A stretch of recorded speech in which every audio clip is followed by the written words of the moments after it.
जय हिंद बच्चों, आशा करता हूँ बहुत ही अच्छे होंगे और एग्जाम आप लोग बहुत ही अच्छे से देकर आए होंगे। मैथ और हिंदी का एग्जाम हो चुका है। हम आशा करते हैं कि आप लोग का एग्जाम बहुत ही अच्छा गया होगा। और कल यानी 19 फरवरी को, है ना, 19 फरवरी को आप लोग का संस्कृत का एग्जाम है। उसके चलते हम आप लोगों को VVI करके जो संस्कृत का पूरा सिलेबस से, पूरा चैप्टर से उठाकर हम आप लोगों के सामने लाए हैं। ठीक है, अब आइए हम आप लोगों को ऑब्जेक्टिव दिखाते हैं। प्रश्न है, मंगलम पाठ की रचनाकार कौन है? ये पहला चैप्टर मंगलम पाठ का ऑब्जेक्टिव है और पूछा है कि मंगलम पाठ के जो रचनाकार है वो कौन है। तो मंगलम पाठ का जो रचनाकार है वो आप लोग को महर्षि वेद व्यास जी। कौन है? महर्षि वेद व्यास जी। यानी आपका ऑप्शन नंबर सी आंसर सही हो जाएगा। क्या हो जाएगा आंसर इसका? Option number C. और ये वाल्मीकि जी है जो कि रामायण की रचना किए हैं। क्या जी का? रामायण का। ठीक है, अब आइए आगे बढ़ते हैं। अगला प्रश्न है, अणु से छोटा कौन है? प्रश्न क्या है कि अणु से जो छोटा होता है वो कौन होता है? तो अणु से छोटा आत्मा होता है। क्या होता है? आत्मा। यानी आपका ऑप्शन नंबर बी आंसर सही हो जाएगा। अणु से छोटा क्या होता है? आत्मा होता है। ठीक है, अब आइए अगला प्रश्न देखते हैं। अगला प्रश्न है, सत्य का मुख किससे ढका हुआ है? प्रश्न क्या है कि सत्य का जो मुख है वो किससे ढका हुआ है? तो सत्य का मुख हिरणमैन पात्र से ढका हुआ है। किससे? हिरणमैन पात्र, है ना। हिरणमैन पात्र को सोने जैसा पात्र भी कहा जाता है। इसको मतलब होता है सोने जैसा पात्र। सोने जैसा पात्र से, है ना। सत्य का मुख किससे ढका होता है? हिरणमैन पात्रेन अर्थात सोने जैसा। अब आइए अगला प्रश्न देखते हैं। अगला प्रश्न है, किसके शासन काल में पाटलिपुत्र की शोभा तथा रक्षा व्यवस्था अति उत्कृष्ट थी? प्रश्न क्या है कि किसके काल में पाटलिपुत्र की शोभा तथा रक्षा व्यवस्था अति उत्कृष्ट थी? तो आप लोग को पता है कि चंद्रगुप्त मौर्य, है ना। चंद्रगुप्त मौर्य के समय पाटलिपुत्र की जो शोभा तथा रक्षा व्यवस्था बहुत ही उत्कृष्ट थी। किसकी शासनकाल में? तो चंद्रगुप्त मौर्य। आइए अब अगला प्रश्न देखते हैं। अगला प्रश्न है, उपनिषदों की संख्या कितनी है? प्रश्न क्या है कि उपनिषद की जो संख्या होती है वो कितनी होती है? तो उपनिषद की संख्या आप लोग का पता है कि 108 है। नहीं है तो हम बता देते हैं। उपनिषद की जो संख्या है वो कितनी है? 108 है। कितनी है? 108। ठीक है, अब आइए अगला प्रश्न देखते हैं। अगला प्रश्न है, अणु से छोटा कौन है? ये प्रश्न रिपीट हो चुका है ना। अणु से छोटा कौन है? तो आत्मा है। ठीक है, अब आइए अगला प्रश्न देखते हैं। अगला प्रश्न है, पाटलिपुत्र किस राज्य की राजधानी है? ना, पाटलिपुत्र जो कि अभी पटना के नाम से जाना जाता है, उसकी राजधानी कहाँ है? तो उसकी राजधानी आपको बिहार है। क्या, सॉरी, राज्य कौन है? तो बिहार की राजधानी पटना है। ठीक है, नहीं, पाटलिपुत्र किस राज्य की राजधानी है? तो बिहार की। ठीक है, अब आइए अगला प्रश्न देखते हैं। ब्रह्मा को प्राप्त करने के विषय में बताया गया। प्रश्न क्या है कि ब्रह्मा को प्राप्त करने के विषय में बताया गया है। तो ब्रह्मा को प्राप्त करने के विषय में मुंडकोपनिषद में बताया गया। कौन से उपनिषद में? मुंडकोपनिषद में ब्रह्मा को प्राप्त करने के विषय में बताया गया है। आपका ऑप्शन नंबर डी आंसर सही हो जाएगा। ठीक है, अब आइए आगे बढ़ते हैं। अगला प्रश्न है, परमात्मा की महिमा का वर्णन किसमें किया गया? प्रश्न क्या है कि परमात्मा की महिमा का वर्णन कौन से उपनिषद में किया गया है? तो परमात्मा की महिमा का वर्णन श्वेता श्वेत्रो उपनिषद में किया गया है। कौन सा? श्वेता श्वेत्रो, है ना। श्वेता श्वेत्रो उपनिषद में किया गया। आपका ऑप्शन नंबर सी आंसर हो जाएगा। ठीक है, अब आइए अगला प्रश्न देखते हैं। अगला प्रश्न है, पाटलिपुत्र का नामांतर क्या है? पाटलिपुत्र का नामांतर, नामांतर मतलब अन्य नाम, है ना। नामांतर मतलब अन्य नाम, है ना। पाटलिपुत्र का अन्य नाम, है ना। पाटलिपुत्र का अन्य नाम क्या है? तो कुसुमपुर है। क्या हो जाएगा इसका आंसर? कुसुमपुर। ऑप्शन नंबर आपका डी हो जाएगा। पाटलिपुत्र का अन्य नाम क्या है? कुसुमपुर है। ठीक है, अब आइए आगे बढ़ते हैं। अगला प्रश्न है, कूटनीमता के रचनाकार कौन है? प्रश्न क्या है कि कूटनीमता के रचनाकार कौन है? तो कूटनीमता के जो रचनाकार है वो कौन है? दामोदर गुप्त। यानी आपका ऑप्शन नंबर बी आंसर सही हो जाएगा, है ना। कूटनीमता का जो रचनाकार है वो कौन है? दामोदर गुप्त है। कौन है? दामोदर गुप्त। ठीक है, अब आइए अगला प्रश्न देखते हैं। अगला प्रश्न है, पाटलिपुत्र का इतिहास कितना वर्ष पुराना है? प्रश्न क्या पूछा है? जो पाटलिपुत्र का जो इतिहास है वो कितना वर्ष पुराना है? तो पाटलिपुत्र का इतिहास 2500 वर्ष पुराना है। कितना? 2500 वर्ष पुराना पाटलिपुत्र का इतिहास है। आपका ऑप्शन नंबर ए आंसर सही हो जाएगा। ठीक है, अब आइए अगला प्रश्न देखते हैं। अगला प्रश्न है, अलस कथा पाठ के लेखक कौन है? प्रश्न क्या पूछा है कि अलस कथा जो पाठ है उसका लेखक कौन है? तो अलस कथा पाठ के लेखक आपका विद्यापति है। कौन है? विद्यापति है जो कि अलस कथा पाठ के लेखक है। ठीक है, अब आइए अगला प्रश्न देखते हैं। अगला प्रश्न है, चंद्रगुप्त किस वंश का संस्थापक था? प्रश्न क्या है कि चंद्रगुप्त जो है वो किस वंश का संस्थापक है? तो चंद्रगुप्त आप लोग को पता है कि मौर्य वंश का संस्थापक है। किसका? चंद्रगुप्त मौर्य है जो कि मौर्य वंश का संस्थापक है। किसका है? मौर्य वंश का। ठीक है, अब आइए आगे बढ़। अगला प्रश्न है, अलस कथा पाठ कहाँ से संकलित है? प्रश्न क्या है कि अलस कथा जो पाठ है वो कहाँ से संकलित है? तो अलस कथा जो पाठ है वो पुरुष परीक्षा से संकलित है। किससे? पुरुष परीक्षा से संकलित है अलस कथा पाठ। ठीक है, अब आइए अगला प्रश्न देखते हैं। भीषण भूख लगने पर भी कौन कुछ नहीं कर सकता है? प्रश्न है, देखिए ये जो प्रश्न है आलस कथा पाठ से उठाया गया है और कहा गया है कि किसको भूख लगने पर भी कुछ नहीं कर सकता है, तो आलसी लोग है ना उसको भूख लगेगा फिर भी कुछ नहीं करेगा। ठीक है, आपका ऑप्शन नंबर ए आंसर सही हो जाएगा। ठीक है, अब आइए आगे बढ़ते हैं। अगला प्रश्न है, गरीबों और अनाथों को प्रतिदिन कौन भोजन कराते थे? प्रश्न क्या है कि गरीबों और अनाथों को जो प्रतिदिन भोजन है वो कौन कराते थे? तो भोजन कराने वाले व्यक्ति का नाम क्या था? बीरेश्वर था। क्या था? बीरेश्वर। और बीरेश्वर है ना कि मिथिला के मंत्री थे। कहाँ के? मिथिला के मंत्री। प्रश्न ये भी पूछ सकता है कि बीरेश्वर कहाँ के मंत्री थे? तो मिथिला के। ठीक है, अब आइए अगला प्रश्न देखते हैं। अगला प्रश्न है, प्रश्न है, आलसशाला में आग क्यों लगाई गई थी? प्रश्न क्या पूछा है कि आलसशाला है उसमें आग क्यों लगाई गई थी? तो आलसशाला में आलसियों की परीक्षा के लिए आग लगाई थी। किसके लिए? आलसियों की परीक्षाओं के लिए आग लगाई गई थी। और इसलिए लगाया गया था कि देखते हैं कि आलसी लोग उसमें सोया हुआ है, एक झोपड़ी था उसमें सोया था और उसमें आग लगा के देखा तो आलसी लोग सुतले था, उठवे नहीं किया, आग लगा है वो फिर भी नहीं उठा है। ठीक है, अब आइए अगला है ना। आलसी पुरुष कितने थे? है ना, प्रश्न क्या है कि आलसी पुरुष है वो कितने थे? तो आलसी पुरुष आपका 4 थे। कितने थे?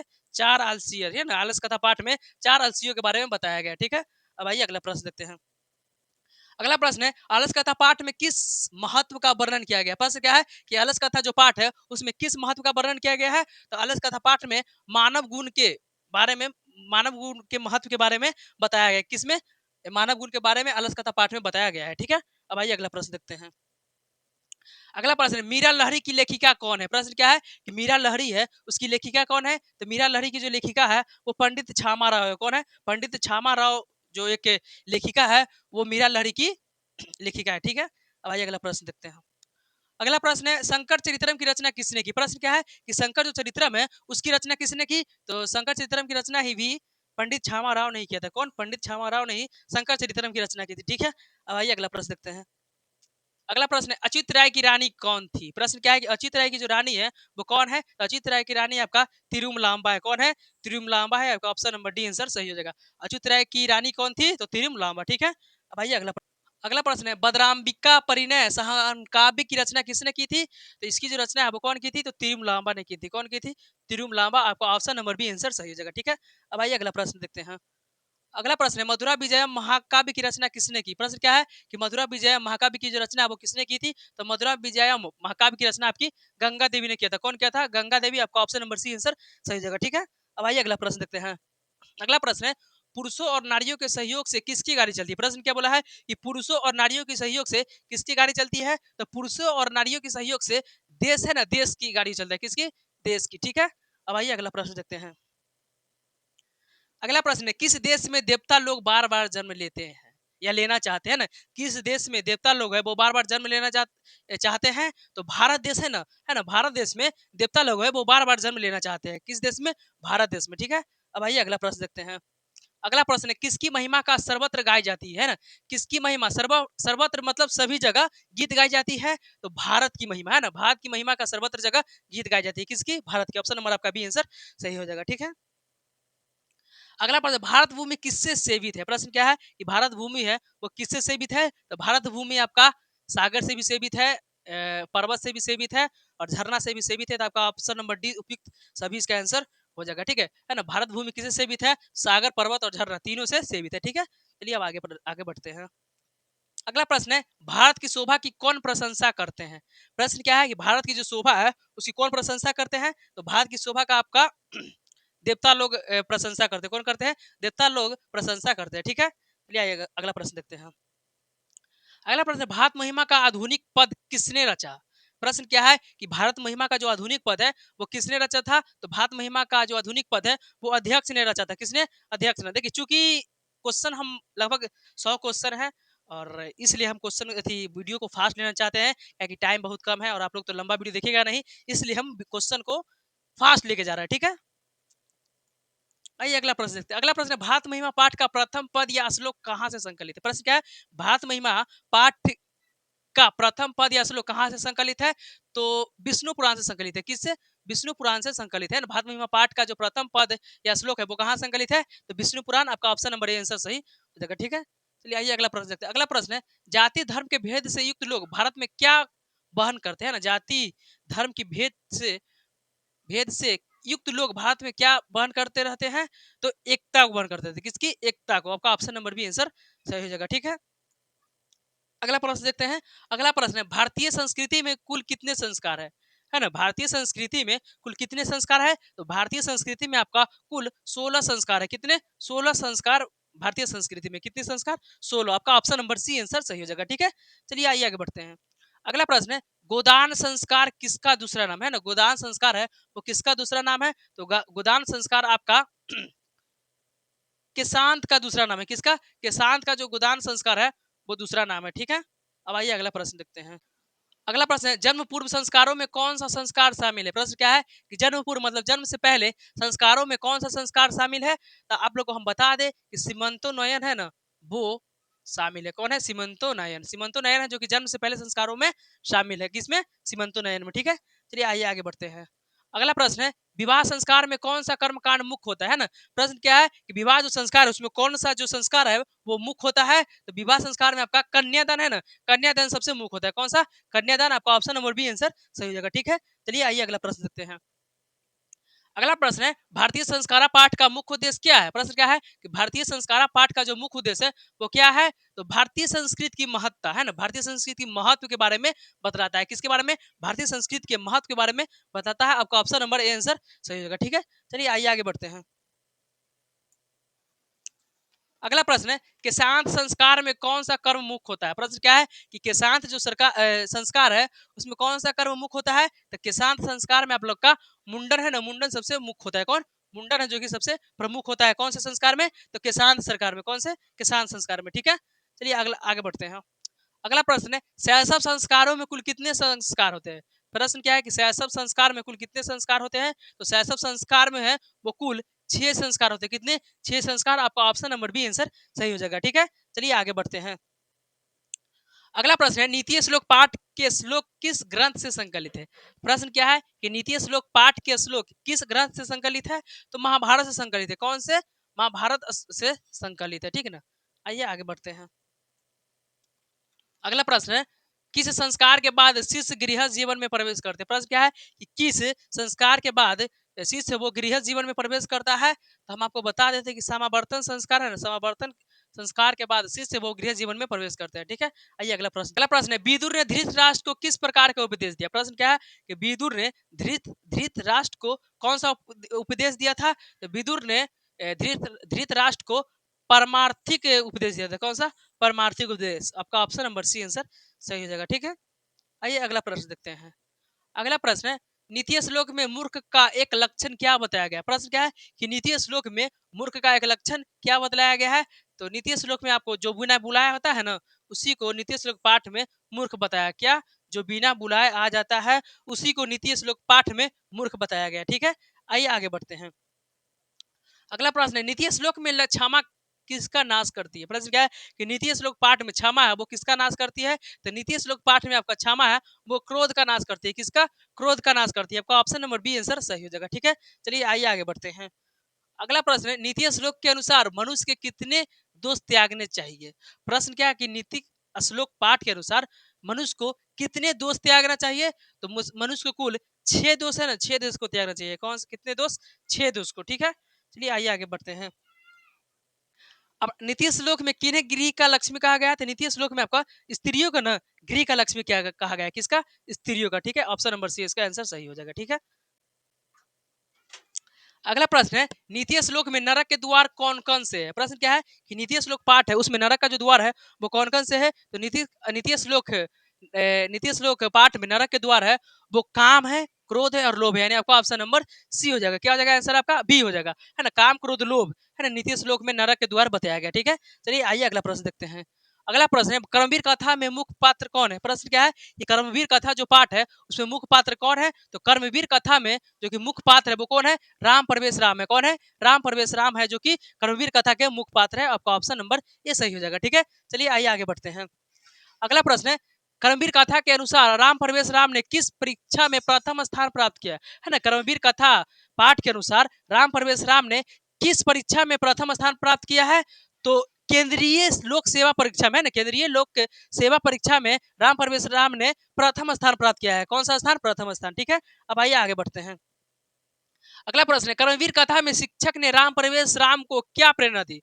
प्रश्न क्या है कि नीति श्लोक पाठ में शिक्षक ने राम प्रवेश को क्या प्रेरणा दी, तो राम प्रवेश को शिक्षा प्राप्त करने के लिए प्रेरणा दी है ना, कि इसका जो शिक्षक थे जो बोले थे कि राम प्रवेश राम को बोले थे कि तुम शिक्षा प्राप्त करो और जरूरी है कि आपको आगे जाके जो भी मतलब फल है वो मिलेगा। ठीक है, अब आइए अगला प्रश्न देखते हैं। अगला प्रश्न है, कर्मवीर कथा में राम प्रवेश राम की सफलता का मुख्य कारण क्या था। प्रश्न क्या है, कर्मवीर कथा में राम प्रवेश राम को है ना सफलता का मुख्य कारण क्या था, तो सफलता का मुख्य कारण क्या था, परिश्रम था। क्या था, परिश्रम था। ठीक है, अब आइए अगला प्रश्न देखते हैं। अगला प्रश्न है, कर्मवीर कथा में राम प्रवेश ने किस क्षेत्र में नाम कमाया। प्रश्न क्या है, कर्मवीर कथा पाठ के अनुसार राम प्रवेश राम ने किस क्षेत्र में अपना नाम कमाया था, तो प्रशासन के क्षेत्र में। किसके क्षेत्र में, प्रशासन के क्षेत्र में राम प्रवेश राम ने बहुत ही नाम कमाया है। ठीक है, चलिए आगे बढ़ते हैं। अगला प्रश्न है, कर्मवीर कथा में राम प्रवेश राम को जन्म कहाँ हुआ था। प्रश्न क्या है कि कर्मवीर कथा पाठ के अनुसार राम प्रवेश राम का जन्म कहाँ हुआ था, तो राम प्रवेश राम का जो जन्म हुआ है वो कहाँ हुआ था, भीखन टोला में हुआ था। कौन से टोला में, भीखन टोला में राम प्रवेश राम का जन्म हुआ था। ठीक है, आगे बढ़ते हैं, जाके मारिए ना माता चौसकी। अगला प्रश्न है, कर्मवीर कथा में राम प्रवेश राम के सफलता के बाद क्या हुआ। प्रश्न क्या है कि कर्मवीर कथा में राम प्रवेश राम के सफलता के बाद क्या हुआ, तो राम प्रवेश की सफलता के बाद समाज में उनकी जो मान्यता है वो मिल गई है। मतलब मान्यता करने का मतलब है कि अगर आप लोग भी अगर अच्छा से पढ़ लिख के अगर नौकरी कीजिएगा ना, तो आपको समाज में बहुत इज्जत मिलेगा। और चाहे राम प्रवेश राम को अपने समाज में, अपने गांव समाज में बहुत ही अच्छा इज्जत मिला है। ठीक है, आइए आगे बढ़ते हैं। अगला प्रश्न है, कर्मवीर कथा में राम प्रवेश राम की सफलता की कहानी किस बात को दर्शाती है। प्रश्न क्या है कि कर्मवीर कथा पाठ में राम प्रवेश राम की सफलता की कहानी किस बात को दर्शाती है, तो आप लोग को बताते हैं कि परिश्रम का महत्व को बताता है। किसका, परिश्रम की महत्व। ठीक है, आपका ऑप्शन नंबर सी आंसर सही हो जाएगा। ठीक है, आइए आगे बढ़ते हैं। अगला प्रश्न है, स्वामी दयानंद का जन्म कहाँ हुआ था। प्रश्न क्या है कि स्वामी दयानंद है उनका जन्म कहाँ हुआ था। स्वामी दयानंद का जन्म है वो आपका टंकारा में हुआ था। कहाँ हुआ था, टंकारा में। ये टंकारा वर्तमान में गुजरात में, कहाँ है, गुजरात में है ना। टंकारा वो कहाँ है, गुजरात में। आपका ऑप्शन नंबर सी आंसर सही हो जाएगा। ठीक है, अब आइए आगे। प्रश्न, स्वामी दयानंद का बाल्यकाल का नाम क्या था। तो स्वामी दयानंद के बच्चा जो बचपन में उनका नाम क्या था, तो उनका नाम था मूल शंकर नाम था। क्या नाम था, मूल शंकर। आपका ऑप्शन नंबर सही आंसर हो जाएगा, सी हो जाएगा। ठीक, आइए आगे बढ़ते हैं। अगला प्रश्न है, आर्य समाज की स्थापना किस वर्ष हुई। प्रश्न क्या है कि आर्य जो समाज है उसकी स्थापना कब हुई थी, तो आर्य समाज की स्थापना आपको 1875 में की थी। किसने, सॉरी कब हुआ था, 1875 में। और किसने किया था, तो स्वामी दयानंद सरस्वती ने, है ना, स्वामी, है ना, स्वामी दयानंद, स्वामी दयानंद सरस्वती ने आर्य समाज की स्थापना की थी। कब की थी, तो 1875 में की थी। ठीक है, अब आइए अगला प्रश्न देखते हैं। अगला प्रश्न है, स्वामी दयानंद के गुरु कौन थे। प्रश्न क्या है कि स्वामी दयानंद है उनके गुरु कौन थे, तो स्वामी दयानंद के गुरु बिरजानंद थे। कौन थे, बिरजानंद। आपका ऑप्शन नंबर सी आंसर सही हो जाएगा। स्वामी दयानंद के गुरु कौन थे, तो बिरजानंद थे। ठीक है, अब आइए आगे बढ़ते हैं। मंदाकिनी नदी के तट पर कौन से वृक्ष उगते हैं। प्रश्न क्या है कि मंदाकिनी नदी के तट पर कौन से वृक्ष उगते हैं, तो मंदाकिनी नदी के तट पर फूल और फूलों के वृक्ष उगते हैं। किसके, फलों और फूलों के वृक्ष उगते हैं। कहाँ, तो मंदाकिनी नदी के तट पर। ठीक है, आपका ऑप्शन नंबर सही सी हो जाएगा। ठीक है ना, फलों और फूलों का जो वृक्ष है वो मंदाकिनी नदी के तट पर उगते हैं। ठीक है, अब आइए आगे बढ़ते हैं। अगला प्रश्न है, मंदाकिनी नदी का वर्णन किस महाकाव्य से संकलित है। प्रश्न क्या है ना, कि मंदाकिनी नदी का जो वर्णन है वो किस महाकाव्य से संकलित है, तो मंदाकिनी नदी का जो वर्णन है वो रामायण में मिली है। कहाँ में, रामायण में। वाल्मीकि जी ने जो रामायण द्वारा रचित है, वाल्मीकि रामायण, वाल्मीकि जी द्वारा रचित रामायण महाकाव्य में मंदाकिनी नदी का वर्णन किया गया। ठीक है, आइए आगे बढ़ते हैं। अगला प्रश्न है, हितोपदेश किसके द्वारा रचित नीति कथा ग्रंथ है। प्रश्न क्या है, हितोपदेश किनके द्वारा रचित नीति ग्रंथ है, तो हितोपदेश है वो आप लोग का नारायण पंडित के द्वारा रचित है। किसके द्वारा, नारायण पंडित। यानी आपका ऑप्शन नंबर ए आंसर सही हो जाएगा। ठीक है, अब आइए आगे बढ़ते हैं। अगला प्रश्न है, मंदाकिनी नदी के तट पर किसकी पूजा की जाती है। प्रश्न क्या है कि मंदाकिनी नदी के तट पर किसकी पूजा की जाती है, तो मंदाकिनी नदी के तट पर आपका सूर्य की पूजा की जाती है। किसकी, सूर्य की पूजा की जाती है। आपका ऑप्शन नंबर सी आंसर सही जगह। ठीक है, अब आइए आगे बढ़ते हैं। अगला प्रश्न है, व्याघ्रपति कथा में बाघ ने किस वस्तु का लालच दिया। प्रश्न क्या है कि व्याघ्रपति कथा में बाघ ने किस वस्तु का लालच दिया था, तो बाघ ने सोने का कंगन का लालच दिया था। किसका, सोने का कंगन का लालच दिया था। आपको ऑप्शन नंबर सी आंसर सही हो जाएगा। ठीक है, अब आइए अगला प्रश्न देखते हैं। अगला प्रश्न है, हितोपदेश ग्रंथ का व्याघ्रपति की कथा किस खंड से संकलित? प्रश्न क्या है कि हितोपदेश ग्रंथ का व्याघ्रपति कथा किस खंड से संकलित है? तो मित्रलाभ खंड से संकलित है। कौन से खंड से संकलित है? मित्रलाभ खंड से संकलित है। ठीक है, अब आइए आगे बढ़ते हैं। अगला प्रश्न है, व्याघ्रपति कथा किस प्रकार की कथा है ना? प्रश्न क्या है कि व्याघ्रपति कथा है वो किस प्रकार की कथा है? तो व्याघ्रपति की जो कथा है वो नीति कथा है। कौन सी कथा है? नीति कथा। आपका ऑप्शन नंबर बी आंसर सही हो जाएगा। ठीक है, अब आइए आगे बढ़ते हैं। अगला प्रश्न है, पथिक ने किस पर विश्वास किया? पथिक जो कि रास्ता में जो एक व्यक्ति थे वो किस पर विश्वास किया था? तो वो किया था वृद्ध बाघ पर। किस पे? वृद्ध बाघ पर पथिक ने विश्वास किया था। किस पे? वृद्ध बाघ पर। ठीक है, अब आइए अगला प्रश्न देखते हैं। अगला प्रश्न है, चलिए इसी के साथ प्रश्न खत्म हो गया है। अगर आपको वीडियो अच्छा लगा तो वीडियो को लाइक कीजिए, सब्सक्राइब कीजिए और हम कोशिश मतलब मेरा आशा है कि इस 70-75 क्वेश्चन करा है उसमें से लगभग आपको जो भी हेल्प है वो मिल सकता है। अगर वीडियो आप लोग को अच्छा लगा है तो वीडियो को लाइक कीजिए, सब्सक्राइब कीजिए। मिलते ही अगले वीडियो में। जय हिंद।